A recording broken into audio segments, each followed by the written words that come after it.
Okay, so this section is covering the topic of conditional probability. So conditional probability just refers to the probability that is actually computed when some partial information concerning the outcome of the experiment is available to us. Let's take a look at our first example. So we have here a card drawn at random from a deck of 52 cards is observed to be a face card. So given this partial information, what is the probability that the card is a king? All right, so here's our solution. So since 4 of the 12 face cards are kings, right? Yeah, 12 face cards. 4 of them are kings. Then it's intuitive that the desired probability is 4, I'm sorry, that's 4 out of 12. Or we could even say 1 out of 3 after reducing it. So if we let A denote the event that A will be the event that the card drawn is a face card, right? And then we let B denote the event that the card drawn is a king, then the probability obtained in this example that we just did, this is called the conditional probability. It's called the conditional probability that B occurs given that A occurred. All right, so one more time, this is the probability that B occurs given that A has occurred. And this is how we see it. So the intuitive, I guess, derivation that we just did in this example of conditional probability, it just rests on the basic principle that I'm going to introduce for computing conditional probabilities in experiments that have equally likely outcomes. So, in taking a look at that basic principle for conditional probabilities. So, given the information that an experiment with sample space S resulted in event A, conditional probabilities are calculated by replacing the sample space S by A and treating the outcomes of the new sample space A as equally likely. All right. So make sure you read through that, understand what we're saying here. So this takes us to our example. So with this example, we have 2 dice. 2 dice are rolled and their sum is observed to be 7. So given this information, the question becomes, what is the conditional probability that one of the 2 die rolls was a 3? Okay, so to follow the basic principle for computing conditional probabilities, let the sample space S be the 36 equally likely outcomes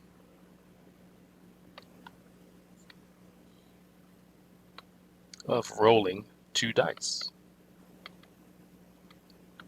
Okay, we do that. The event A, right, event A is the sum of the 2 die rolls is 7. The sum of the 2 die rolls is 7. All right, so the event A, this event here, it consists of the outcomes rolling a 1 and a 6 on the other die, a 2 on one die and a 5 on the other die, a 3 on one die and a 4 on the other die, a 4 on one die and a 3 on the other die, 5, 2, and a 6 on one die and a 1 on the other die. So the event A consists of all of these outcomes that I've listed, which now constitute the new sample space, right? The new sample space. So because the outcomes in this new sample space are equally likely, they're equally likely, the conditional probability of each outcome is 1 out of 6, right? So since a die roll of 3 occurs in, let's see, which one, 2, in 2 of the 6 equally likely outcomes, then it follows that the desired conditional probability is 2 out of 6, or we can reduce it to 1 out of 3, 2/6 or 1/3. So the basic principle can be used actually even when the number of equally likely outcomes is not known.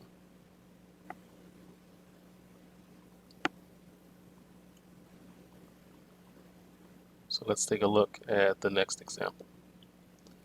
Here we have the percentages of families in a certain community that own a dog, a cat, or both. The percentages are 60%, 70%, and 50% respectively. If a randomly selected family owns a dog, the question is, what is the probability it also owns a cat?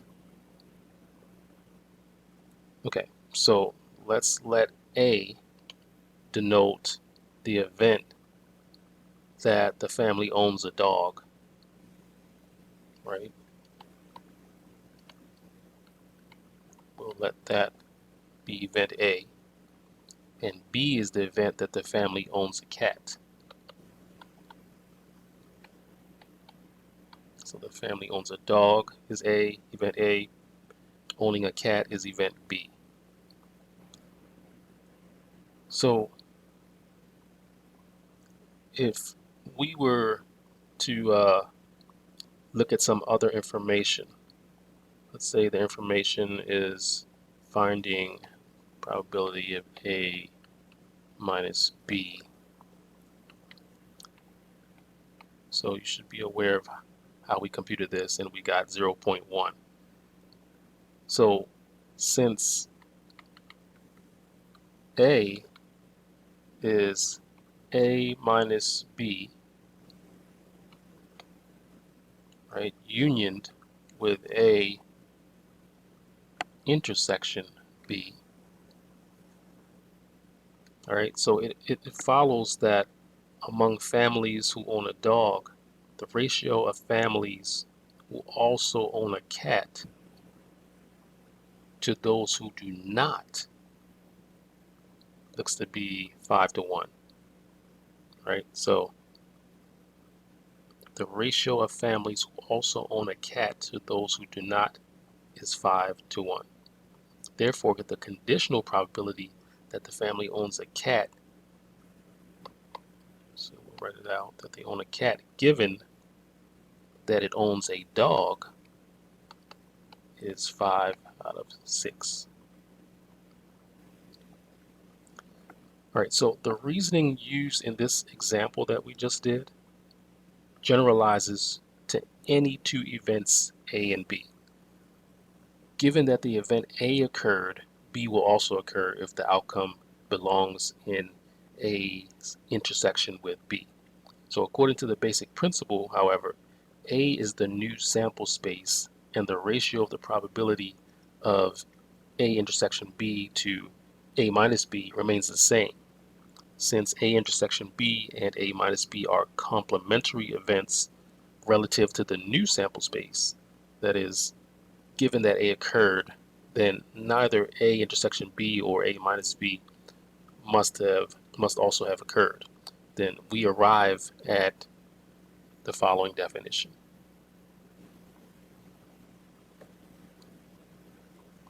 So the definition, conditional probability.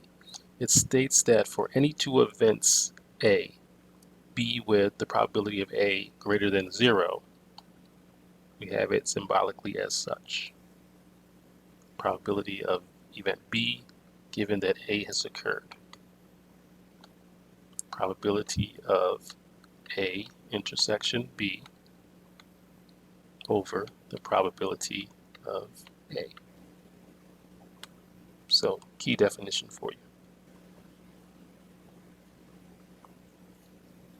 Now we take this definition and we move forward with the next example.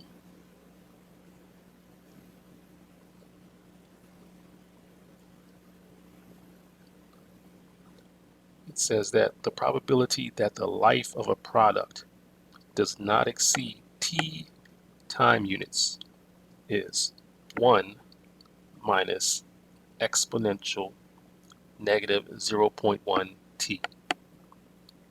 So given that a product has lasted 10 time units, the question is, what is the probability it will fail in the next 5 time units? All right, so let's let A denote the event that a product's life exceeds 10 time units. So a product's life exceeds 10 time units. And B, event B will denote the event that the life will not exceed 15 time units. All right, will not exceed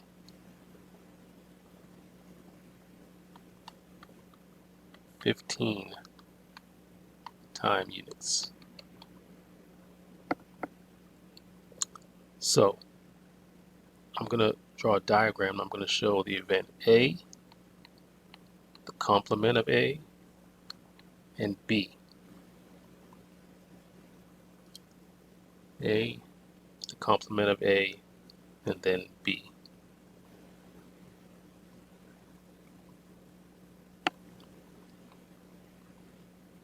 So I'll give a quick sketch or diagram showing the events used in this example. Here's the diagram. Now, according to the definition, in order to find the probability of event B given that A has already occurred, then that means it makes sense that we need to find the probability of A, and we need to find the probability of A union B, right, in order to find this answer. So by the formula given, the probabilities of A complement, its complement, that is, that the life of the product does not exceed 10 time units, and of B are the probability of A complement equals 1 minus exponential negative 0.1 times 10. That gets 0.632. And the probability of B equals 1 minus times the quantity of negative 0.1 times 15, in this case, for B, 0.777. All right, and then noting that we have, the complement of A is a proper subset of B, right? You can look in the figure, looking at the figure, the diagram that I've drawn, noting that the complement of A is a proper subset of B, event B, then it follows that B is equal to B's intersection with the complement of A unioned with B's intersection with A, right? And then this equaling the complement of A unioned with B's intersection with A.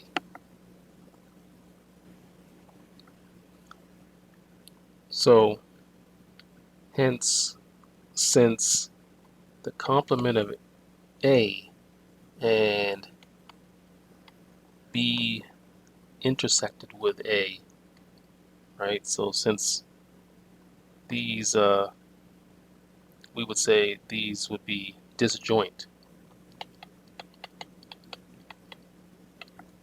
These are disjoint.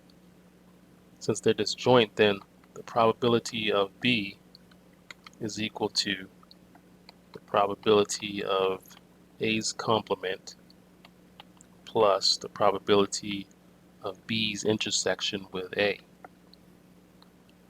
From which it follows, right? From which it then follows that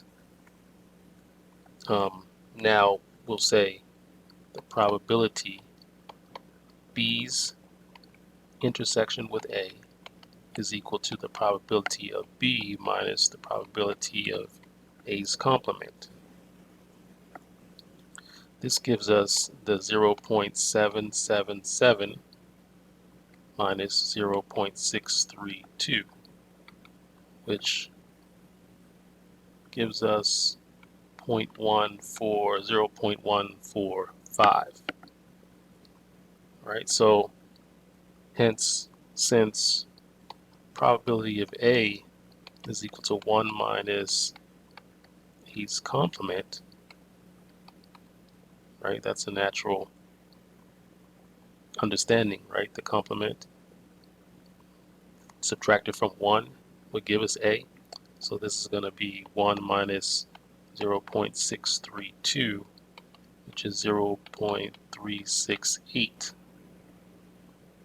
So from there we have the probability of B given A, right? So we're saying, restating B is intersection of A over the probability of A. So inputting those values, 0.145 over 0.368, and then we get 0.394.